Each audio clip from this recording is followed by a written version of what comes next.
વિદ્યાર્થી મિત્રો, આપણે અભ્યાસ 2 માં જ વિશેષણ પ્રયોગમાં જ સર્વનામ વાચક વિશેષણ આવે છે. બરાબર. સર્વનામ એટલે આપણે એની વ્યાખ્યા જોઈએ તો સર્વનામ નામના બદલે વપરાતા શબ્દને સર્વનામ કહેવાય છે. શું છે સર્વનામ? કોને કહેવાય? નામના બદલે વપરાતા શબ્દને શું કહેવામાં આવે છે?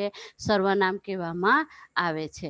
દાખલા તરીકે સહક્રીડતી, અહમ ખાદામી, બરાબર, એવા જે નામ સર્વનામ પદો પણ વિશેષણની જેમ જ વપરાય છે. બરાબર. હવે આપણે જોઈએ તો એ સર્વનામમાં લિંગ, વચન અને વિભક્તિ લાગે છે. સર્વનામમાં પણ શું લાગે છે? લિંગ, વચન અને વિભક્તિ લાગે છે.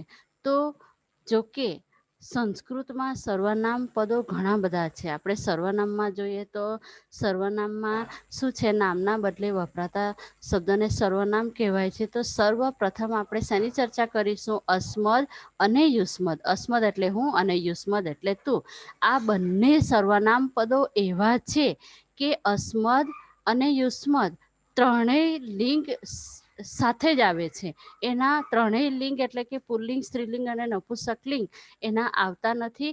એક જ કોઠો એનો આવે છે. બરાબર. પુલ્લિંગ, સ્ત્રીલિંગ અને નપુંસકલિંગ એ એક જ કોઠામાં સમાયેલા હોય છે. કયા કયા સર્વનામ પદોના? અસ્મદ અને યુસ્મદ. બરાબર. અને બાકીના જે બધા છે, અહીંયાથી બાકીના જે બધા છે, તત, એતત, બરાબર, યત, કિમ, ઇદમ, સર્વ, આ બધા જે છે એમાં શું હશે? પુલ્લિંગ, સ્ત્રીલિંગ અને નપુંસકલિંગ. બરાબર. તો તત એટલે તે, સહ, એતત એટલે આ, એ સહ, યત એટલે જે, બરાબર, કિમ એટલે કોણ, ઇદમ એટલે આ. બરાબર. તો અસ્મદ એટલે હું, યુસ્મદ એટલે તું. આ બે એક જ કોઠા એના છે. જ્યારે બાકીના તત, એતત, યત, કિમ, ઇદમ, સર્વ એ બધા શેના કોઠા આવશે? પુલ્લિંગ, સ્ત્રીલિંગ અને નપુંસકલિંગના અલગ અલગ કોઠા આવશે. બરાબર. હવે આપણે જોઈએ તો અસ્મદ એટલે હું. બરાબર. હવે અસ્મદ એટલે હું. આ અસ્મદ અને યુસ્મદમાંથી ઘણી વાર બોર્ડની પરીક્ષામાં આ કોઠામાંથી જ પૂછાય છે. દાખલા તરીકે અસ્મદ સર્વનામનું પ્રથમા વિભક્તિનું એક વચનનું રૂપ લખો તો શું આવશે? અહમ. હુંને શું કહેવાય? અહમ કહેવાય. બરાબર. દ્વિવચનમાં હુંને શું કહેવાય? આવામ એટલે કે આપણે બે. બહુવચનમાં શું કહેવાય? વયમ એટલે કે આપણે ઘણા બધા. બરાબર. દ્વિતીયામાં મામ અને આવામ. વિદ્યાર્થી મિત્રો, મેં તમને કીધેલું દ્વિવચનમાં આપણે કેવી રીતે 2, 3, 2, 2, 3 આવામ, આવામ, આવાભ્યમ, આવાભ્યમ અને આવાભ્યમ, આવયો, આવ્યો, એવી રીતે 2, 3, 2 ના જોડકામાં દ્વિવચન, કારક, વિભક્તિ, વિશેષણ અને સર્વનામમાં પણ એ જ રીતે મોડે કરવાના હોય છે. હવે દ્વિતીય વિભક્તિમાં બહુવચનમાં આપણે જોઈએ તો અસ્માન. હવે આપણે કારક વિભક્તિમાં પણ શબ્દની પાછળ મો આવે છે અને અહીંયા સર્વનામમાં પણ શબ્દની પાછળ શું આવે છે? ન. બરાબર. હવે તૃતીય વિભક્તિમાં આપણે જોઈએ તો તૃતીય વિભક્તિમાં એક વચનમાં શું આવશે? મયા. આવાભ્યામ, અસ્માભિહિ મોસ્ટ આઈએમપી છે. તૃતીય વિભક્તિ અસ્મદ સર્વનામનું બહુવચનનું રૂપ લખો. અસ્માભિહિ. બરાબર. ભિહિ. ચતુર્થીમાં મહ્યમ મોસ્ટ આઈએમપી બોર્ડની પરીક્ષામાં ઘણી વાર પૂછાયેલું છે. અસ્મદ સર્વનામનું ચતુર્થી વિભક્તિ એક વચનનું રૂપ લખો. શું આવશે? મહ્યનું મહ્યમ. આવાભ્યામ, અસ્મભ્યમ. પંચમીમાં મત શબ્દની પાછળ ત આવે છે. પંચમીમાં તે અહીંયા જળવાયેલો છે. ષષ્ઠીમાં મમ. બરાબર. આવયો, અસ્માકમ મોસ્ટ આઈએમપી છે. બરાબર. અસ્માકમ આવે જ છે. ષષ્ઠી વિભક્તિ બહુવચન અસ્મદ સર્વનામનું ષષ્ઠી વિભક્તિ બહુવચનનું રૂપ લખો. શું આવશે? અસ્માકમ. બરાબર. સપ્તમીમાં મયી, આવયો, અસ્માસુ.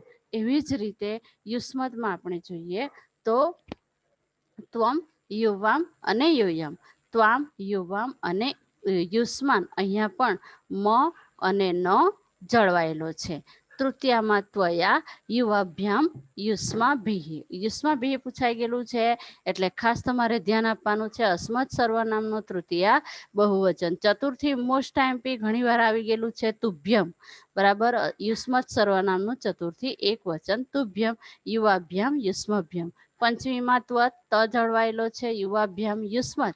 ષષ્ઠીમાં તવ તે યુવયોઃ યુષ્માકમ ઘણી વાર આવે છે. અસ્માકમ અને યુષ્માકમ આવે જ છે, ષષ્ઠી વિભક્તિ બહુવચન. સપ્તમીમાં ત્વયી યુવયોઃ યુષ્મા સુ, અહીંયા સગડીનો સ છે. બરાબર, હવે આપણે આગળ જોઈએ તો તત. બરાબર, તત એટલે તે, પેલો પુલ્લિંગ. પુલ્લિંગમાં તેને શું કહેવાય? સહ. સહ, તૌ, તે, તમ, તૌ, તાન. મ અને ન અહીંયા આવે છે ને. બરાબર, એવી રીતે આગળ તૃતીયામાં તેન તાભ્યામ તૈહિ, ચતુર્થીમાં તસ્મૈ તાભ્યામ તેભ્યઃ. તસ્માત પંચમીમાં શબ્દની પાછળ ત છે, તસ્માત તાભ્યામ તેભ્યઃ. વિદ્યાર્થી મિત્રો, અહીંયા ચતુર્થી અને પંચમી બહુવચન સરખા રૂપો છે. ષષ્ઠીમાં સ્ય લાગેલો છે, તસ્ય, તયોઃ, તેસામ. તસ્મિન, સપ્તમીમાં જોજો, તસ્મિન, તયોઃ, તેસુ. બરાબર, સપ્તમી વિભક્તિમાં સુ તેસુ લાગે છે. તદ, તે સ્ત્રીલિંગ. બરાબર, હવે સ્ત્રીલિંગમાં આ કારાંત હોય તો તેને સ્ત્રીલિંગ કહેવાય છે સા, તે, તાહા. બરાબર, સા આ કારાંત આવે છે ને, પછી મ અને જો અહીંયા મ આવે છે, અહીંયા ન આવતો નથી. અહીંયા બંને સરખા છે પ્રથમા અને દ્વિતીયામાં. તામ, તે, તાહા. તયા તાભ્યામ તાભિઃ યુષ્માભિઃ હતું ને. તસ્યૈ તાભ્યામ તાભ્યઃ તસ્યાઃ તાભ્યામ તાભ્યઃ. ષષ્ઠીમાં જોજો, તસ્યાઃ આ કારણ છે, સ્ય લાગશે નહીં. તયોઃ તાસામ, તસ્યામ, તયોઃ તાસુ સગડીનો સ છે. તદમાં એ રીતે આ બધા જ આપણા અભ્યાસ 2માં આપણા પાઠ્યપુસ્તકમાં છે. બરાબર, એટલે દરેકે આ કોઠા તમારે જોવાના અને મોઢે કરવાના રહેશે. પ્રથમા વિભક્તિમાં તતનું નપુંસકલિંગમાં જોઈએ તો તત. હવે નપુંસકલિંગમાં આપણે જાણીએ છીએ કે પ્રથમા અને દ્વિતીય વિભક્તિ સરખી છે. બરાબર, પ્રથમા અને દ્વિતીય વિભક્તિ કેવી છે? સરખી છે. અને બાકીની જે વિભક્તિઓ છે એ શેના પ્રમાણે આવે છે? પુલ્લિંગ પ્રમાણે આવે છે. બરાબર, બાકીની વિભક્તિઓ શેના પ્રમાણે આવે છે? પુલ્લિંગ પ્રમાણે. તત, તે, તાની. તત, તે, તાની. તન, તેન, તાભ્યામ તૈહિ પુલ્લિંગ પ્રમાણે છે. તસ્મૈ તાભ્યામ તેભ્યઃ તસ્માત તાભ્યામ તેભ્યઃ. તસ્ય ષષ્ઠી વિભક્તિ સ્ય, તયોઃ, તેસામ, તસ્મિન, તયોઃ, તેસુ. બરાબર, એવી જ રીતે યદ એટલે જે, યહ, યોવ, યે, યમ, યોવ, યાન. બરાબર, એવી રીતે આપણે આગળ જોઈએ યદની પણ. બરાબર, યદની સ્ત્રીલિંગ તત પ્રમાણે, યદનું નપુંસકલિંગ. બરાબર, બધા એક કોઠાના આધારે પુલ્લિંગ, સ્ત્રીલિંગ અને નપુંસકલિંગ પ્રમાણે. હવે આ બધા જ કોઠાઓ તમારે જોવાના રહેશે.